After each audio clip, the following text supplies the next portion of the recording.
Donc ici, on continue sur l'unité 3, sur la leçon 14 des transformations des fonctions sinusoïdales. Ici, on va voir comment on trace le graphique d'une fonction sinusoïdale, d'une fonction continue sur sinus. Alors, regardons un exemple, un exercice. Alors, l'exercice nous dit, esquisse le graphique des fonctions suivantes sur l'intervalle moins 360 jusqu'à 360 degrés. Alors, commençons par la première, y égale à sinus 3x. Alors, première chose qu'on doit faire, c'est toujours sortir les paramètres A, K, D, C. Alors, A ici est égal à 1, le K c'est 3, le D c'est 0, le C c'est 0. Une fois qu'on a sorti ça, on doit calculer les paramètres importants. Le maximum, le minimum, ça c'est les premiers, on va les calculer en premier. Comment on calcule le maximum? Eh bien le maximum, on le calcule, c'est C plus A. Alors A est toujours positif, c'est ce qu'on va faire ce raccourci. Et puis le minimum, on le calcule avec C moins A. Comme ça. Alors C c'est combien? C'est 0, plus le A qui est 1, c'est 1. C moins 0, pardon, 0 moins 1, qui donne moins 1. Donc le maximum c'est 1, le minimum c'est moins 1. Et là on va les représenter. Alors je vais prendre 1 c'est ici, et moins 1 je le prends ici. Et ici quand on a ça, première chose, je vais les représenter sur mon graphique. Pourquoi? Parce que mon graphique sera entre le maximum et le minimum. Donc je vais représenter la première droite ici, et je représente la deuxième droite ici. Donc j'ai le maximum et j'ai le minimum. Alors je vais tout simplement les mettre en pointillé. Pas obligé, hein. Généralement moi je les mets en pointillé, mais c'est ça. Et puis je dois toujours représenter aussi, donc ça c'est le max, ça c'est le min, et je dois représenter aussi la droite y égale à c. Dans ce cas-là, y il est égal à 0. Donc c'est l'axe des x, donc il n'y a rien à représenter, mais si jamais le c n'est pas 0, tu dois le représenter aussi, comme on va voir dans notre exemple. Après ça, je dois trouver la période. Alors la période c'est quoi? Eh bien c'est 360, comme on a dit, qui divise k. Alors ça ferait 360 qui divise le k qui est 3, ça me donne 120. Donc ça c'est ma période. Après je dois chercher la graduation de x. Graduation, comment je vais graduer l'axe des x? Graduation axe des x. Eh bien comme on trouve la graduation, on fait toujours la période qui divise 4. Dans ce cas-là, ça va faire 120 qui divise 4, ça fait 30 degrés. Donc ma graduation pour l'axe des x va être 30 degrés. Donc je l'écris ici, graduation égale à 30 degrés, et j'écris déphasage. Le déphasage D est égal à 0. Très important tout ça. Alors une fois que j'ai terminé tout ça, maintenant je vais effacer pour avoir de l'espace. Et qu'est-ce que je vais faire? Je vais faire une table de valeurs.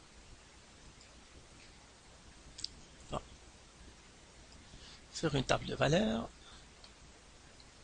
Comme ça. Voilà. C'est ça. Et là, je vais faire X. Et ça, c'est Y. Et toujours, on commence par le déphasage. Le X, on le commence par le déphasage est 0. Et là, j'applique ma graduation. 0 plus 30, c'est 30. 30 plus 30, c'est 60. Donc, je fais la graduation 90, 120. Toujours jusqu'à ce que j'ai 5 points. 1, 2, 3, 4, 5. Pourquoi? Parce que, tout simplement, un cycle, si je suis la graduation que j'ai trouvée ici, je vais trouver toujours mon cycle. Comme ce que je viens de trouver ici, c'est la période, c'est la longueur d'un cycle, toujours 5 points. Mais on commence par le déphasage, et puis en appliquant la graduation, comme ça je vais couvrir tout mon cycle. Et maintenant je trouve le Y. Pour trouver le Y, tout simplement je remplace le X par les X, je place dans la règle, ici dans l'équation, je remplace le X. Ici j'ai Y est égal à sinus 3x, et bien je fais sinus 3 fois 0, qui me donnerait 0. L'autre ici, je vais faire Y est égal à sinus 3 fois 30, et enfin ça me donnerait 1. Alors si je fais les calculs, donc là, ici je ne vais pas faire tous les calculs, ici, tout simplement je vais donner les réponses parce que c'est facile. Donc ça va faire 1, ici ça va faire 0, ici ça va faire moins 1, ici ça va faire 1. Si je fais les calculs, c'est ça, ça va faire 0, pardon. Ici ça va faire 0. Si je fais le calcul, je vais trouver 0 ici. Et là, je remplace, je vais faire mes graduations 0,30, donc je vais graduer avec 30. Donc ça c'est... Et là, il me dit, tu dois partir jusqu'à 360. Donc je vais prendre ici, ça c'est 30, ça c'est 60, donc je prends 30, 60, 90, 90, 120, plus 30, 150, 150, 180, 180, 210, 210, 240, 270, 270, 300, ça c'est 330, et puis 330 c'est 360. Je les ai eues toutes. Maintenant je vais représenter mon graphique, donc j'ai 0, 0, je vais le faire en rouge. Après j'ai 30 c'est 1, après 60 c'est 0, 90 c'est moins 1, 120 c'est 0, et voilà, j'ai mon cycle maintenant. C'est ma fonction sinusoïdale. Voilà, ça c'est la fonction sinus. Et c'est ça la fonction sinus, elle est là. Eux, ils veulent que je parte jusqu'à 360, et bien tout simplement, puisque j'ai un cycle, il suffit de tracer le cycle, continuer le cycle, et c'est tout. Hein. Comme ça, comme ça, comme ça, comme ça, comme ça, et puis je continue le cycle jusqu'à ce que j'atteigne 360. Même chose, ils veulent que je fasse aussi pour les négatifs jusqu'à moins 360. Donc ça c'est moins 30. Donc je vais le faire avec le noir. Ça c'est moins 30. Ça c'est moins 60. Donc ça c'est moins 30. Moins 60, moins 90. Moins 210, moins 200... Pardon. Moins 90, moins 120. Ça c'est moins 120, moins 150. Moins 150, etc. Je vais les mettre ici, hein, parce que c'est symétrique, c'est pas la peine qu'on perde du temps. Et puis là, on va continuer le cycle. Alors, je continue le cycle. Ça va faire ici. Donc, ça va faire ici, comme ça.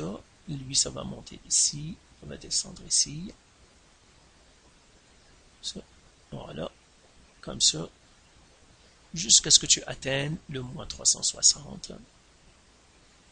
Comme ça. C'est ça.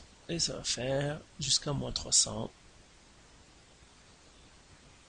Ça, c'est moins 360. Et voilà mon graphique, comment je le fais. Donc, c'est comme ça comment on trace un graphique pour une fonction sinusoïdale. Bien sûr, tu pourras toujours utiliser la calculatrice ou utiliser GeoGebra, mais si tu veux le faire à la main, c'est comme ça comment on le fait à la main. Alors, on va faire maintenant un autre exercice. Je vais faire le dernier. On va faire le dernier et c'est tout. Hein. On va faire le dernier, tout simplement pour savoir comment on le fait. Ils sont tous pareils. Hein. Donc, alors le dernier c'est quoi? Donc toujours je cherche, ça c'est le D, je vais faire. Alors je sors les paramètres A, K, D, C. Alors le A c'est 4. Le K c'est 1,5, ça veut dire 0,5. Le D c'est moins 45. Et puis le C, c'est moins 6. Et là encore, je dois chercher les paramètres géométriques, ça veut dire le max. Alors le maximum, c'est C plus la valeur absolue de A, ou bien A. Le C, c'est moins 6, plus 4, ça me donnerait moins 2. Le min, c'est C moins A, ou bien ma valeur absolue de A. Ça fait moins 6 moins 4, ça fait moins 10. Voilà. Alors, je vais les tracer en premier. Hein. Donc, ça, c'est moins 1, moins 2. Moins 1, ça, c'est moins 2. Moins 3, moins 4, moins 5, moins 6, moins 7. Donc, ça, c'est moins 2, moins 3, moins 4, moins 5. Moins 6, moins 7, moins 8, moins 9, moins 10. Et voilà, là, je trace mes droites ici. Hein. Donc, mon maximum. Et mon minimum, je sais que mon graphique va être entre ces deux-là. Je dois tracer aussi le Y est égal à C, donc ma droite milieu, hein, c'est-à-dire la moyenne. Ça, généralement, on l'appelle la moyenne pour les fonctions sinusoïdales. Y est égal à C, ça veut dire Y est égal à, le C c'est combien? C'est moins 6. Donc moins 6 c'est ici. Donc, c'est ça ma moyenne, ça veut dire ma fonction va osciller autour de cette moyenne, dans le fond, hein. Donc ça va faire ici, comme ça. Je vais la tracer avec le rouge. Voilà. Une fois que j'ai fait ça, maintenant, qu'est-ce que je dois faire? Je dois trouver la période. Donc, je fais période égale 360 qui divise K. Alors, 360 qui divise, le K c'est 0,5. Ça veut dire ma période, ça va faire combien? Ça va faire 720. Et maintenant, je cherche la graduation. Graduation, c'est la période qui divise 4 et qui va donner 720 qui divise 4. Alors, 720 qui divise 4, c'est 180. Alors, je l'écris ici. Graduation est égale à 180. Et j'écris le déphasage. Le déphasage, c'est combien? Moins 45. Voilà. Alors, je vais tout effacer ici. Maintenant, comme ça, je vais faire ça aussi. Hein. Et là, je fais une table de valeurs.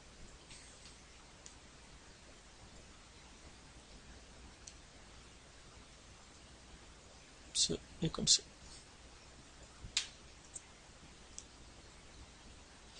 Alors, ça, c'est X. Ça, c'est Y. Alors, le X, on le commence toujours par D. C'est moins 45. Alors là, je vais ajouter à chaque fois 180. Alors, je vais prendre une calculatrice pour simplifier la vie. Hein. Donc, moins 45 plus 180. 135. Donc là, ça va faire 135 plus 180. 315 plus 180. 495. 1, 2, 3, 4, plus 180, 675. Voilà. Donc, c'est ça mes points. Ben, maintenant, qu'est-ce que je vais faire? Eh bien, tout simplement, je vais mettre le X ici, je fais le calcul. Ou bien, il y a un petit truc, c'est quand on a le cosinus, c'est toujours, il commence par le max, il va vers la valeur du C, après min, alors je vais le faire ici. Hein. Ça c'est un raccourci, sinon tu remplaces le x dans le graphe, dans la fonction. Hein. Seulement ça c'est un raccourci. Quand j'ai le cos, si je fais comme ça, c'est-à-dire je commence par le déphasage et je respecte la graduation, et bien toujours, on commence par max, on va partir vers la valeur du C, le min, vers la valeur du C, et puis le max. Si c'était un sinus, et bien c'est le contraire. On commence par C, on part vers un maximum, on revient à C, on va vers le minimum, et on revient à C. Donc ça, ce sont des trucs pour savoir ce que je vais faire. Alors le maximum, c'est moins 2, donc là pour le cosinus, donc je fais ça, c'est moins 2. Je vais partir vers le C qui est moins 6, je pars vers le minimum qui est moins 10, je reviens au C qui est moins 6, et je vais partir au maximum qui est moins 2. Donc max, C, min, C max. Donc ça c'est max. C min, C max. Ça c'est pour cosinus. Donc comme ça. Comme j'ai dit, sinon tu remplaces et c'est tout. Hein. Alors là, je vais prendre, donc j'ai 675. Eh bien, j'ai assez de lignes pour prendre des graduations de 75, de 45. Alors je vais prendre des graduations de 45. Ça c'est 45. Alors 45, ça veut dire ça c'est 90. 90, ça c'est 135. Après 135, alors ça va faire ici, donc 135, parce que je dois faire des bons de 180. Alors pour que j'ai bien les choses, je vais le faire ici. Je vais faire des bons de 45. Donc 45 plus 45, 90. Plus 45, 135. Donc ça c'est 135. Plus 45, 180. Donc celle-là qui vient ici, ça c'est 180. Maintenant, je vais faire celle-ci ici. Plus 45, 225. Après celle-là, plus 45, 270. Après, celle que je vais mettre en haut, plus 45, ça fait 315. Celle-là, ça va être le bas. Donc au fond, j'ajoute à chaque fois maintenant 90 et je saute une, plus 90, 405, plus 90, 495, plus 90, ça fait 585, plus 90, 675. Ok, je l'ai payé. Voilà. Alors maintenant, je le représente. J'ai moins 45. Moins 45, c'est ici. Parce que ça, c'est 45, ça, c'est moins 45. Pour moins 45, j'ai quoi? J'ai moins 2. 135. Pour 135, c'est moins 6. 135, c'est ici. Moins 6. Après, 315. 315, c'est elle. Je vais partir vers le minimum. C'est ici. Après, 495, c'est ici. Je vais partir aussi. Et à la fin, je dois remonter jusqu'à ici. Et ben voilà, ça c'est ma fonction. Comme ça. Comme ça. Et comme ça. Alors, si je vais partir vers les négatifs maintenant, ben, ça va faire la même chose. Donc, je vais le faire en rouge pour que je ne me trompe pas.